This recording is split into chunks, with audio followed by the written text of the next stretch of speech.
Okay, well, hello everybody, and welcome to another presentation of the online ColdFusion Meetup. I'm Charlie Earhart, and I'll be your host for the next hour or so. And in this edition of the Meetup, our 264th, being recorded on Thursday, July 23rd, 2020 at 6 p.m. U.S. Eastern Time, we've got Alex Ziskind, who's going to give us an introduction to Nativescript, which is awesome. I look forward to hearing that. And so, Alex, thank you very much for coming on. I'll stop screen, and you take it away. Okay, thanks for joining us this evening, everybody, wherever you're coming from. There seems to be people from all over the place, so welcome wherever you are. And hopefully now you can see my screen.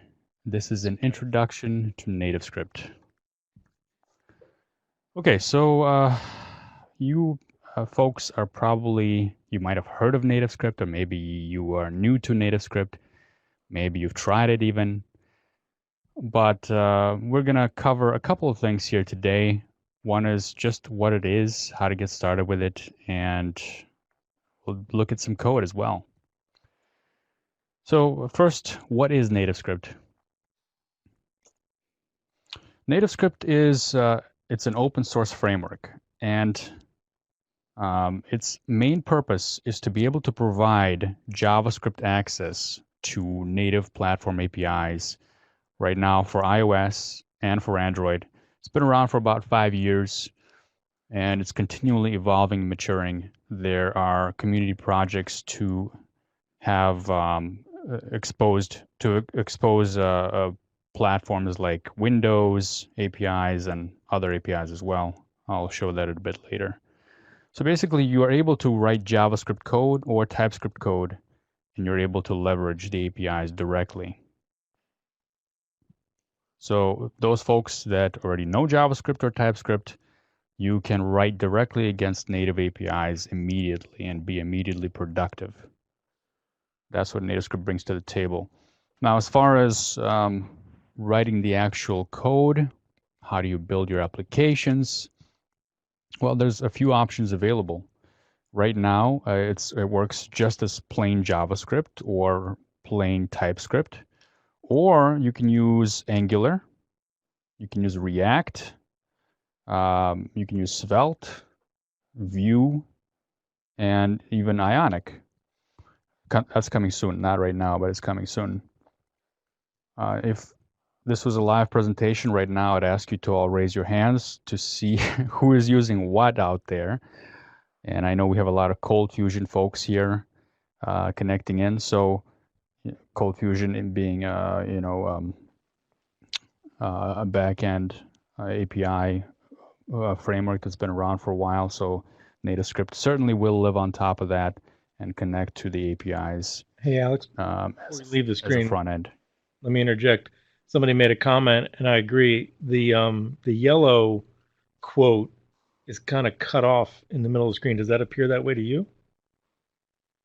And now when you moused over it, that just showed some interesting graphics. Like it bled through. That was weird. All right. Well, we'll hope that it goes better from now on. Is this cut off? You should see Nativescript is all about empowering JavaScript development and then works with Angular React. Okay. Good now. Cool. Thank you, sir. Okay, good. Yep. Okay, so now we have, can everybody see the bottom blue links there? Or, yep. I guess, we can, yep. Charlie, okay, thanks.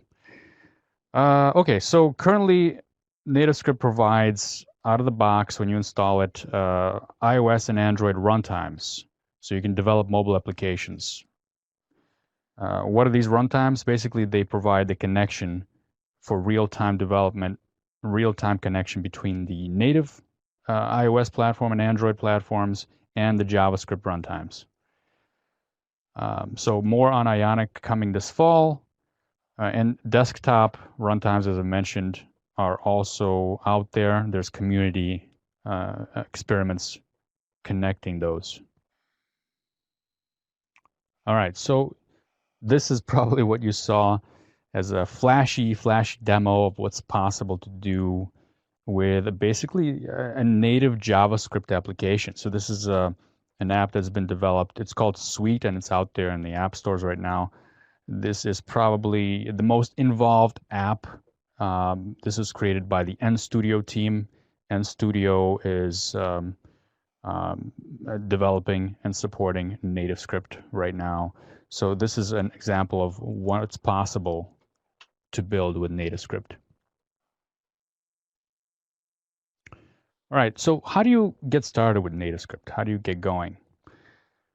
Nativescript is an npm package. You can install it through npm, and this is the CLI. So you install it using npm, and it's a global flag. You install the Nativescript CLI just by using Nativescript. And at @rc here on the screen, that's the next release candidate. So right now, if you run this command, you're going to get the next one, which is something new that's coming to Nativescript as release candidates. So it's going to be the next version. If you don't want a release candidate, you want the previous version, you just run npm-g Nativescript. And for those of you that might have seen Nativescript before in action, tried it, you might have used the tns command. So that's still going to be around. I just have a muscle memory to use tns, but the new command is nsc. That's going to be available with the new RC. So you use nsc or tns, and then the create command will create a new application. It'll scaffold out a brand new app for you. Now, this is the CLI, and this is what it looks like. So when you first run the nsc create command, you'll get a little wizard, and it says, what would you like? What flavor would you like to use? You can select Angular, React, Vue.js, TypeScript, or JavaScript here. So here are some examples of how would you create each one of those. NSC create sample vanilla is the name of the application that you're giving it. And then the --tsc flag will create a TypeScript application, --ng, Angular --react for React, --vue is a Vue.js application. And then there's also Svelte, which is going to be rolled into the NSC command, but it's not in there yet. So this is how you would install the Svelte and initialize the Svelte version. Okay, and once you've created your application, and we're going to do this in a minute, you can run it. So NSC run will run the application either on Android or iOS or both at the same time even. And then you can also debug it. So NSC debug iOS and debug Android will debug the application. So it's pretty cool. You can use Chrome debugging tools to debug your native application, which is really nice. All right, so let's take a look at how to do this. Okay.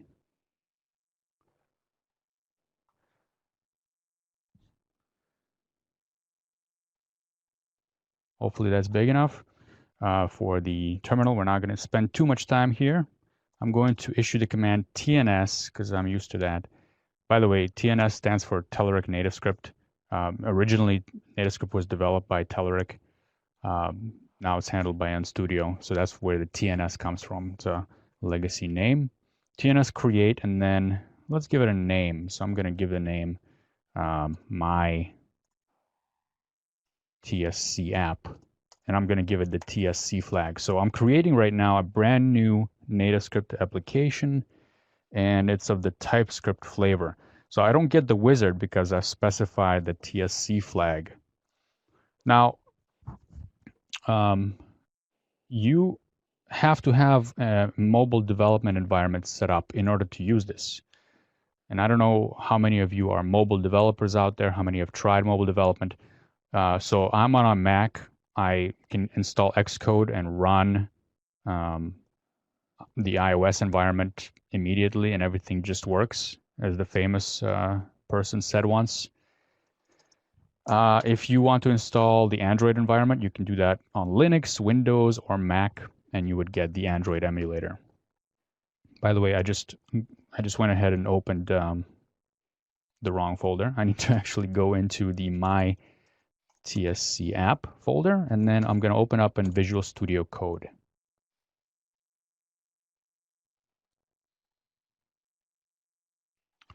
Okay, so yeah, I was saying that I'm going to run this on iOS because I have an iOS environment, and you can develop on Android the same way as well. So here is the project code.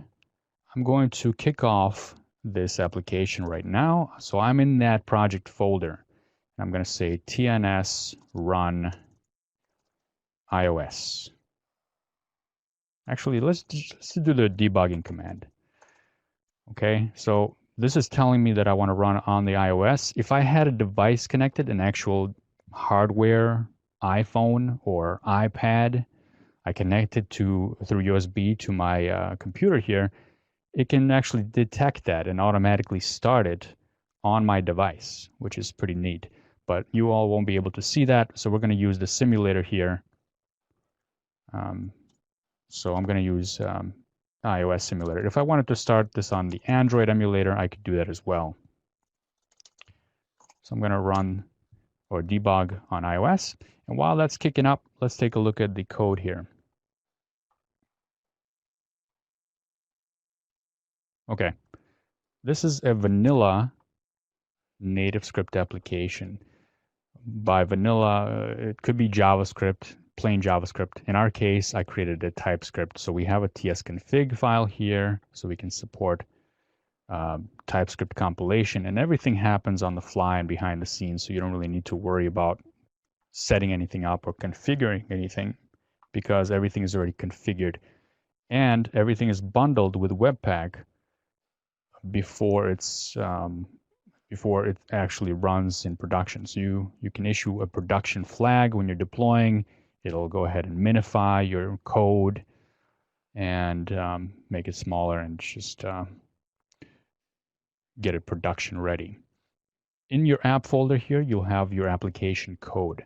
Now, with different flavors of NativeScript, you'll have different application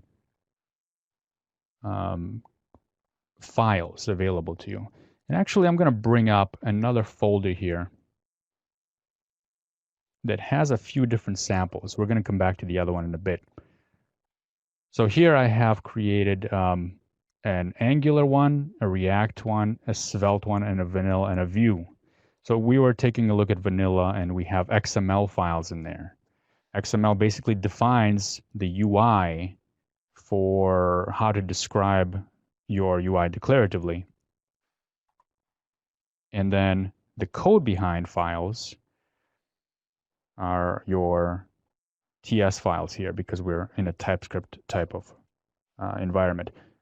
Now, I'm not familiar with how ColdFusion does it. How do they display their pages? Do they have code behind or not? So that would be interesting to compare that to ColdFusion and how ColdFusion does it.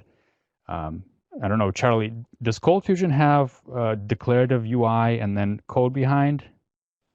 No, I was trying to type that in real quick. So there's no similar concept to code behind in the sense of ASP.NET, although people can certainly separate their concerns. And in the past 10 years, 20 years, people have either perhaps put UI in pages that were served as CFMs and their backend in pages that are CFCs, which are components. That's probably the closest analogy to it. Okay, thanks. I'm also trying to keep you on your toes.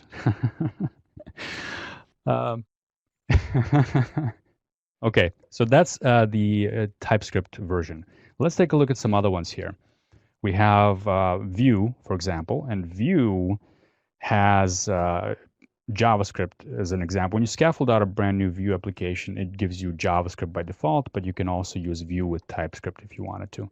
So you have the JS file, which defines your Vue components, and home and .vue files, by the way, are the ones that have a template and a script section and a style section all in one file. So here you can write TypeScript or JavaScript code. Here you have your markup, and the markup is actually exactly the same. So you use the exact same markup components whether you're using Vue or vanilla or Angular. So that's Vue. Let's take a look at React. Okay, so React, we have TSX components or JSX components, but React here it's set up to use TypeScript, so that's why we have a TSX file. And of course, just like a good TSX file, we have our markup inside JavaScript.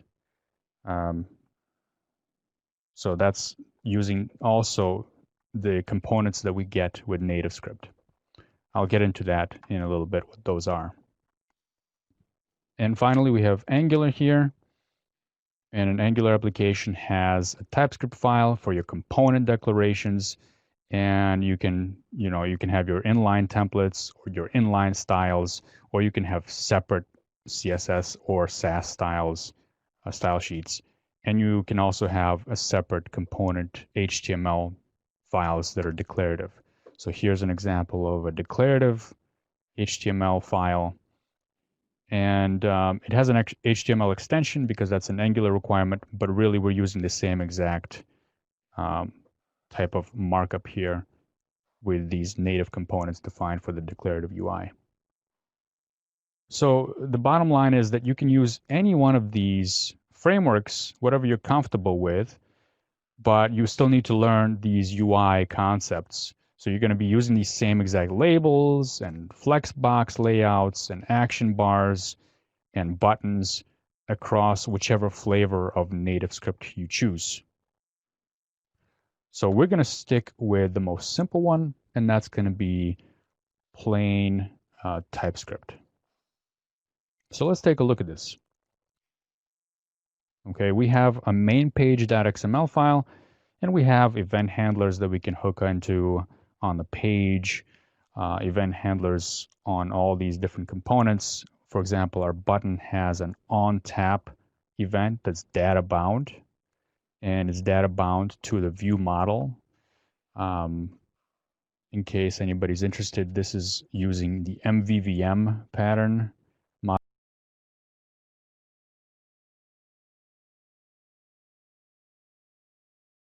model view model pattern, where we separate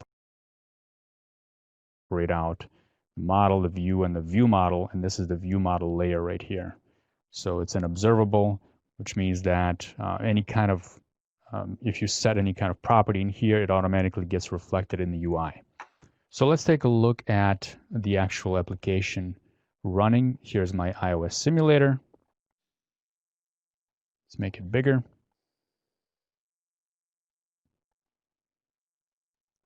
Okay. All right, so this is actually connected to this code right here. And we did do a debugging, so let me bring up Chrome Debugger as well. And when I run the debug command, I actually get a URL right here that I can plug directly into Chrome. So let me copy that. And let's bring up Chrome. Okay, this might be a little small for you folks. So let's see if I can, yeah, there we go. Okay, so here is the Chrome debugger, and we can use this basically to go through our application code. So here are the XML, here is the view model, and we have this button here in the UI where we can tap on it, and you can see that I already had a breakpoint here. It remembered from my last session that I had a breakpoint there, and it stopped. All right, so basically what this does is it decrements that label, decrements the counter in the view model, and then that label is what's displayed there.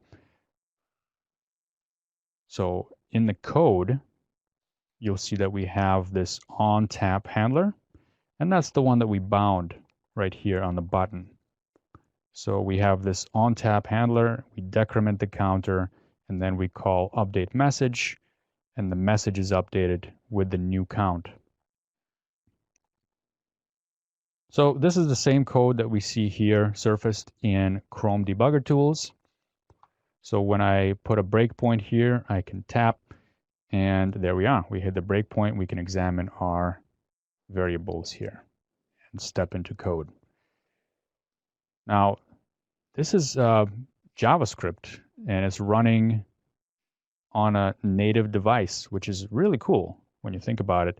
So this button right here is actually a button provided by Nativescript. When you install Nativescript and you scaffold out a brand new application, it comes with a set of these modules out of the box for you to use immediately.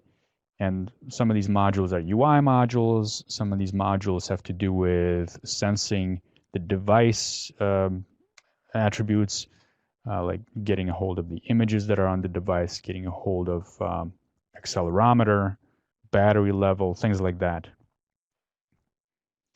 So these modules are wrapped basically in JavaScript modules, and they talk to the native APIs directly. So they do that for you automatically out of the box. But you can also do that yourself.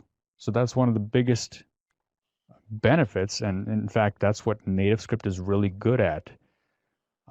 It talks directly to the native APIs. So let's see, what are we looking at here? We have the observable, which is actually one of the Nativescript core modules. I jumped too deeply into the stack here, so you can see that we're running JavaScript code here. And let's go take a look here. All right, let me check the chat so far to see if there's any questions here. How do you get the sample React? That's the only outstanding question. Tomislav is asking.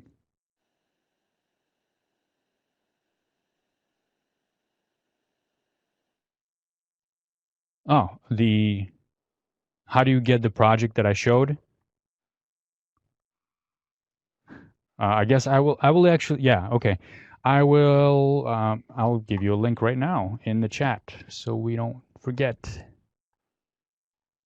And this is actually a link to Nathan Walker's presentation that he did on this, which is a really good one. Maybe I can link to it as well.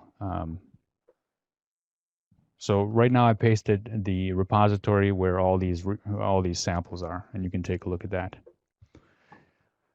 So I'm going to actually go through some of that right now because we're going to be talking about how to connect to the native APIs. So let's say I have this button and I want to get into the native code here. How can I do that? Well, I'm going to find the tap event, and I can actually start using native APIs directly. Well, what does that mean? What does it mean to use native APIs? Well, you might or may not be familiar with native APIs. You might know Apple's UI kit. You might not. So you would most likely, the approach that you would take when you're developing an application is you would probably search for it online, or you might be the type that goes directly to the documentation to see what you need to find, what you need to be able to do in your application. I'm the type that actually Googles for stuff and sees any kind of Stack Overflow answers that might have been asked before. And there's plenty of code samples out there for Objective-C, and we'll take a look at how that works right now. So if you are on the Apple documentation, you can see that I'm not super familiar with the docs because I usually use Stack Overflow, but you would go to Technologies, and then you would search for the technology that you need. So they have all these different kits available that are available in iOS for you to use. Things like talking to the calendar, things like talking to CarKit if you're developing an application that works with a CarKit. Core ML, machine learning, AR. You can do all these things and you can talk to the native APIs directly through JavaScript. So let's see how we can do that. You can, so Nativescript exposes whether you're running on iOS or on Android. And, you have these flags, is iOS or is Android. And it's recommended that if you're going to be writing native code that you use a flag like that, because if you run on iOS, for example, and you write iOS specific code here, it'll run just fine. But if you run it on Android, the application is going to crash because things are going to be null or undefined. So let's say I wanted to start using native APIs directly. You can see that I can start typing things like UI, and UI are classes that are available in UIKit. So one of the Apple documentation bits here, and one of the older kits that they have available is UIKit. This has things like labels and buttons for user interface and view controllers. So let's see here. Okay. So maybe I should do a quick little search here. Let's say UI label. Okay. So there's UI label. It's a class UI label. It inherits from UI view. And you can do stuff with it. Now, this is kind of a trivial example because UI label is already exposed as a Nativescript label. So you don't really need to talk to the native label, but you can if you want to. If you want to do something really special, if you want to, I don't know, put some kind of red shadow color around it, you can do that. Or if you want to do something specific, very native, then you can certainly do that. So you can go directly against the UI label. We have a label, an instance of a label here. And here it is. This is a label. Why don't we grab a hold of it? So I'm going to give it an ID.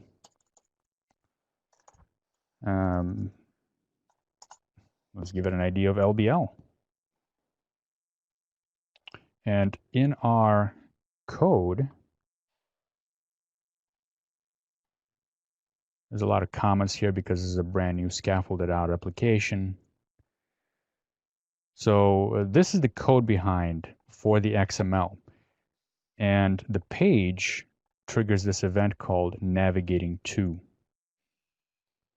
So in the code behind, we have the navigating to handler.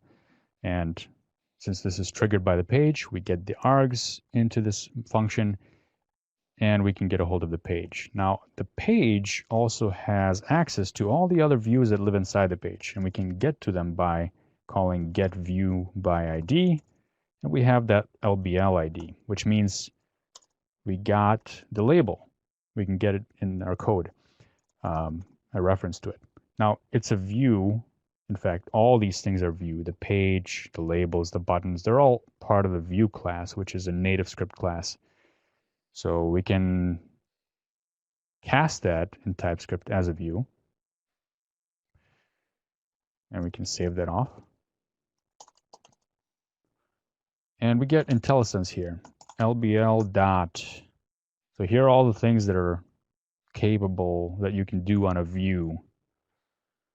You can change its size, you can do translate, rotation. A lot of these are CSS properties, which you can modify in CSS files, or you can modify them in code as well. CSS, of course, is a very familiar way to modify things for web developers, but you can do that in code as well. So let's see, a label. Now, if you want label-specific things, then you need to cast this as a label. Right now, we can't really change the text of that label because, well, it's not a label, it's a view. But we can cast this as a label because we know it's a label, and now text is available. So we can set this text on the label. Oops. Dot text.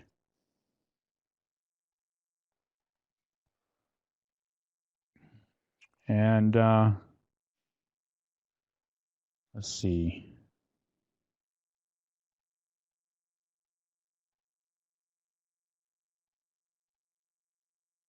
Sometimes I need to restart this. Let's go ahead and restart this.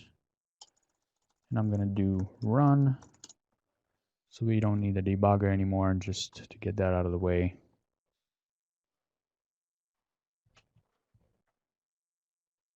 Okay, while that's popping up, any questions here? Let's see. Okay.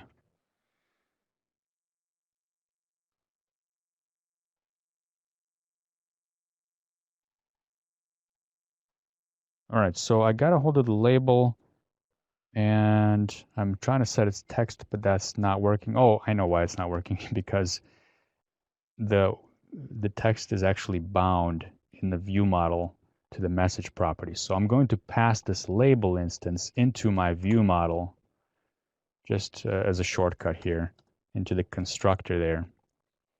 I can pass it right into here.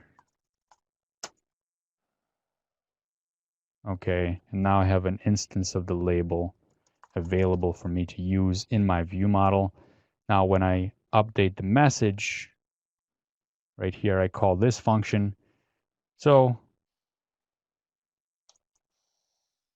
here I can say this dot message, and I can say Alex right after all that happens. And there it is, it's updated to Alex. You can see the experience is pretty quick here. Now, right now it's using HMR, or Hot Module Reload, which is available with Webpack. So you get that really fast development experience. So if I save this file, you'll see how it reflects right there immediately. Now, that's because we're updating the message property directly, but we can also use that label. We can go directly to the text as well and update it that way. So let's go ahead and do that. Oh, that's not working. So something's going on here. I'm calling update message, but that's not actually taking effect. Okay, so because we are data binding there, the data binding takes precedence, because what happens here is that when I set the text here, I'm setting it directly, but in the life cycle of this setting the message and the data binding that's bound to the message property, because the label is bound to the message property, the notification to the UI happens after I set the label directly. So that's why that was not working for me. But getting back to this label right here is the Nativescript label, which means it wraps the native UI element, which is a UI label on iOS. And it's also it's an Android label, whatever the equivalent of that is. I don't remember off the top of my head. But this will allow you to actually access those native instances as well. So you can access the iOS instance, and you can cast it as a UI label directly here, which means that now you have access to the underlying native iOS label in the UI kit.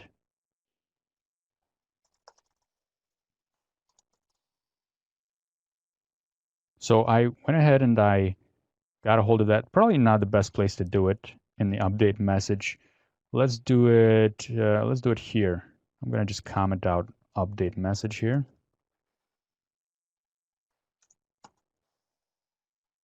Okay, so I got a hold of native label, and now native label is a UI label. So it's an iOS type, which means that I can access all these iOS properties on it, and I have full IntelliSense to iOS, which is pretty cool. So I can access and change a lot of these properties and call a lot of these functions on the native label itself. So that's the underlying native system that I'm talking to. So that one also has a text property. Let's make that different.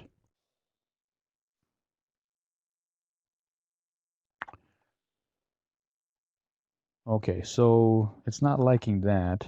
Let's go back here.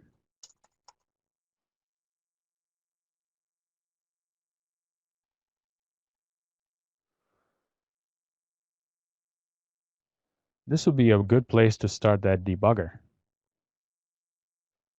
Okay, so let's back up for a second here, and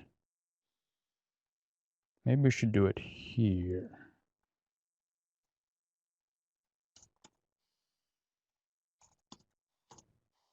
When we tap the button. Huh.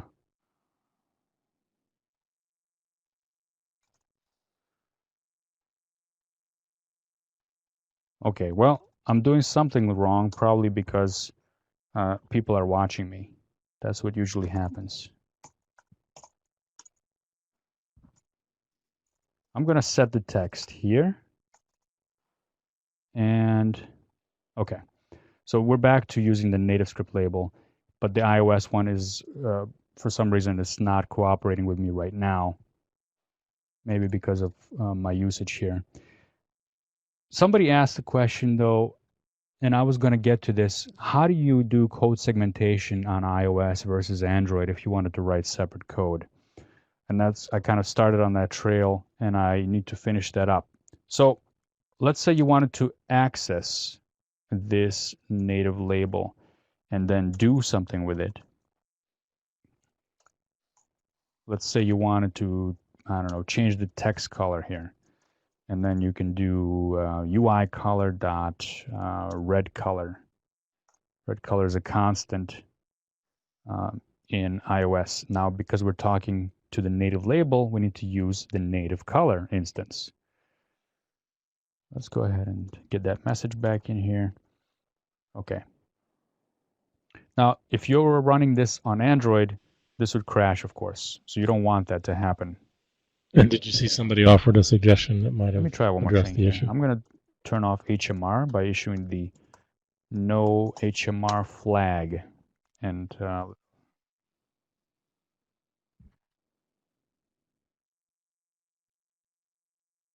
should native label be a let? No, not necessarily, because here, this is a JavaScript concept. So you're essentially pulling the native label into JavaScript land. So const is a JavaScript const.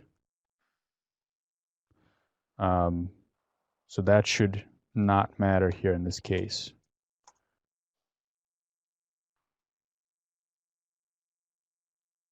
Oh, of course. Did I just completely destroy my demo here? Where's my label? Okay, let's go back to what I'm doing here.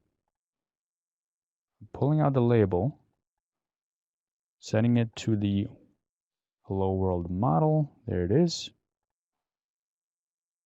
We're calling update message.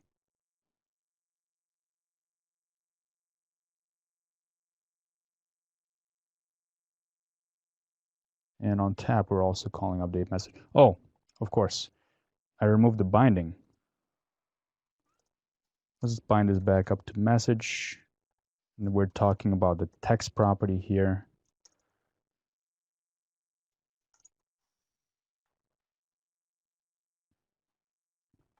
Okay, there's our text. It's back. Let's try this. Okay. Saved. So what happened here? I tapped on the button and then the text turned red.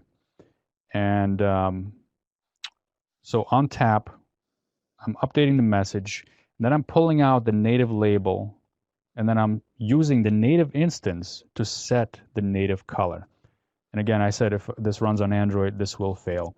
So we're going to use a check here. Is iOS. So we're only going to run this code if we're on iOS. Okay, that means that this code will not run on Android. And there's a lot of flags and a lot of ways to run platform-specific code in Nativescript. So when you're running something like this, it's platform-specific. It's specific to iOS or specific to Android or whatever else the platform might be. So there's a lot of different ways to do that. One way is by using these if you're doing imperative code. And you also have the ability to do, of course, if is Android, then you would pull out the native label dot Android. Okay. And then you would cast that as Android dot widget dot, oh, I forgot what their label is called. Maybe it's a text view. I think it's called a text view. So native label dot text, or in Android case, you would say set text. Now, this is basically Java code translated into JavaScript. So you'd need to look up the Android APIs for their label, and it would be in this case android.widget.textView, and then you would see that set text is what you want to actually call to set the Android version of that. So if we ran this on Android, that label would actually say this. Or, you know, if we want to change the color, we would do something with the color in this case. But if I ran this code now on iOS without checking to see if we're on iOS or Android, this would, of course, crash the application because it doesn't know what all these things are. These are for Android only. Okay. So with that said, let's take a look at a more complex example. And I'm not going to type all this out. There's actually a good video that shows all this. I can maybe link to that if you're interested. And it has to do with this demo specifically that Nathan did, and he showed how to do this. So he basically looked into how to work with the APIs for the calendar and the eventing. Oh, thanks, Java. How to work with the native calendar APIs.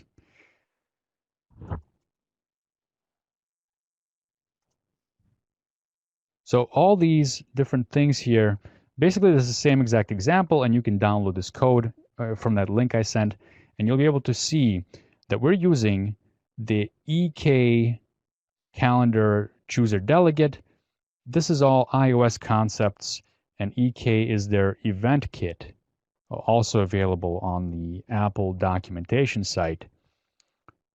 So in this case, what we're doing when we're constructing this hello world view model is we first have to ask for permission for iOS to be able to, for the user to be able to access, for your application to be able to access the calendar that's on the device. And this is pretty standard and pretty typical. You need to ask for permission for pretty much anything. You want to access the context list, you need to ask for permission. You want to access the location, you need to ask for permission. So this kit right here has all these functions built in to be able to do that. And it's built in. So you request access to entity type completion. And you know, this kind of code right here is, you might not remember, you know, this particular method on this particular class. So this is where the documentation would help. And also the fact that you have IntelliSense right in here, you have all these functions available right here. So if you forget how to do something, you can just look through these list of functions or properties, and you'll be able to get help that way. Now, once you start writing the method, then you also have IntelliSense for what the method requires. So here you need an entity type, you need a completion handler, and you get even the parameters for those as well. So everything is pretty much available for you to use in real time. And this is synchronous access. So everything is synchronous and it doesn't require any kind of other thread. Everything happens on this thread. So here in this example, we are creating a new calendar. permission, we're basically able to interact with the local calendar. Let's run this sample right here so you get a sense of what that looks like.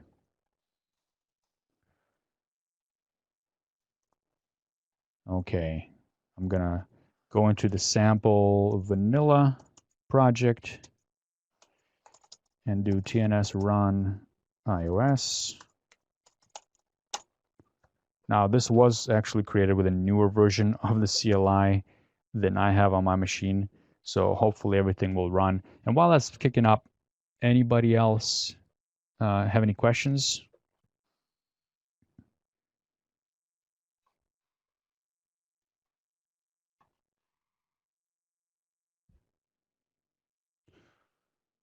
Okay, did that already build? Huh, let's see. Yeah, wow, that was quick. Okay, so you can see here that what's happening is I clicked on that button, I tapped on that button. Let me just save this again. Have it rebuild. Because it happened really fast. I should have explained it as I was going. Let me go ahead and restart this real quick.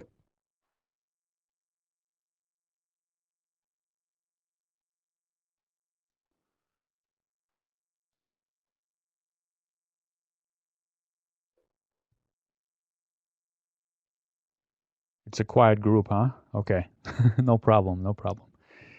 All right, so I'm going to tap on this button here. Tap the button, and let's take a look at what happens when I do that. So here's that Ontap button, and you've seen this before in the demo. Now what's new here is that we're actually accessing the native API for iOS here. We're using the shared application. That's accessing the actual running native application. Then the root view controller is actually the controller that you see here. It's the actual display. Present view, which means it's going to show a new view, and then the calendar chooser is something you created here when we instantiated this class. We created a new calendar chooser based on that native API. So this will allow us to select the calendar when we hit the tab button. So we hit tab, and this brings up a native UI. We didn't have to code this up. There's nothing in our XML that we actually had to create any of this UI. This comes with iOS. So we can use this right away and be immediately productive in JavaScript, in iOS, and leverage some of these native APIs directly. So here I'm going to select calendar, my default one. And when I tapped on that, when I selected that, we get notified. So we have a notification set up to let us know that this is the calendar that we selected, the local calendar. If I select US holidays, you can see that we have a native instance of EK calendar. This is the native ID, and we have title is US holidays, series suggestions, there it is. So that just gives you an idea of what's possible. You can do all these kinds of things with Android as well, just that we don't have time to go into that. And you can extract this functionality into what's called plugins. So Nativescript has a lot of plugins. You can actually take a look at them here. So there's market.nativescript.org. You can take a look at the different plugins that are available. There's a ton of them here. What these do is basically extract different functionality that doesn't come out of the box, and people have been, contributing and building their own native access plugins. And not only things that are native, as in they come with the different UI kits for iOS and Android, but also the rich ecosystem that native platforms have around them, like Cocoa Pods, for example, for iOS. They're similar to NPM packages, but they are iOS packages. and they have the same thing for Android.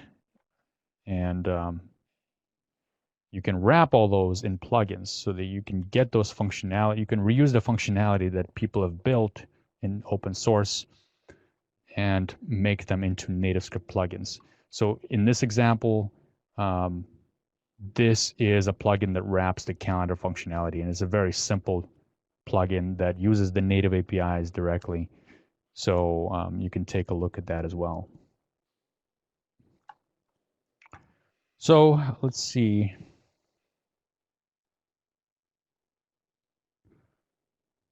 Okay, yeah, so that's about it. Just want to say thank you for having me here, and if you want to learn about Nativescript, I have nativescripting.com, which is an online school for video courses that I run, and I'm giving a coupon code here for all the attendees of this meetup. With this coupon code, you get 50% off of any courses or bundles that are available there, and we have Angular, we have Vue courses with Nativescript, and core courses with Nativescript as well. There's even free courses on there, so if you want to dip your toes in and check it out, you can certainly do that. So we have a question from Arinze. Quick question, I'm a beginner. How does Nativescript compare to React Native in terms of speed and performance? This is a very broad question, I'd say, because speed and performance can be affected greatly based on how you implement something. And I would say that since I'm not a React Native expert, I would say that this question would probably be best answered by somebody else. And I know some folks that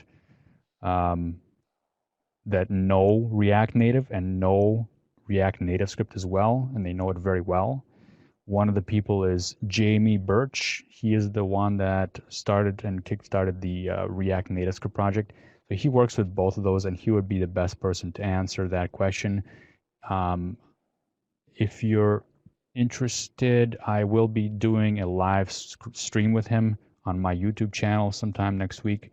Sorry, So, I thought you might have seen the chat that I typed. Check that out. I said that while you address that and other questions, I was going to switch to the view to focus on the chat and to show some polls. I'll go ahead and say it now in case others aren't reading it.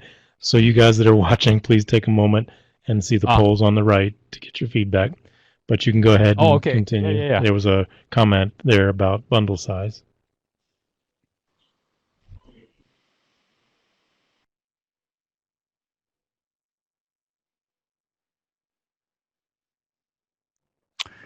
Okay, so about the performance, yeah, it really depends on how you implement your code. Just to wrap that up, they're both excellent.